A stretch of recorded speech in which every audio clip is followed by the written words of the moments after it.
yang perlu long kesampo Pak Drone. Tanyo wali kitanyo, almarhum wali kitanyo kagecah kembali ruuh.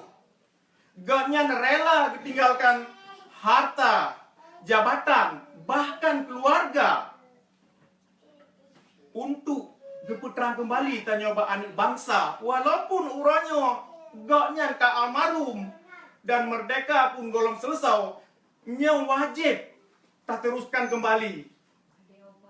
Cuman yang paling tak sayangi pengorbanan wali yang kagedidi urung-urung yang dipercaya ganyan teraka uronyo goknyan dikhianati le urung-urung kepercayaan goknyan yang hana bertanggung jawab.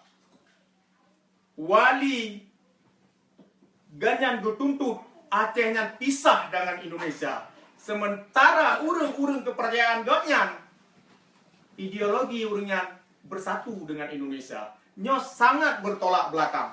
Di sini perlu garis bawahi dan perlu putrang dan perlu pegleh nan wali bahwasannya almarhum Wali Tunku Hasan Muhammad Ditirau hana terlibat dalam MUU dan gonyan hana gedepe asal sebenarnya dalam MUU-nya. Jadi nyan madum adalah di pelaku le urang.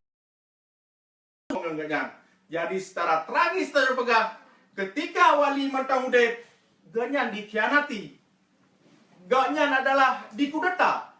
Tapi ketika wali ino kahanale mantang dipublo nan wali untuk kepentingan Indonesia, nyo adalah sangat-sangat tragis.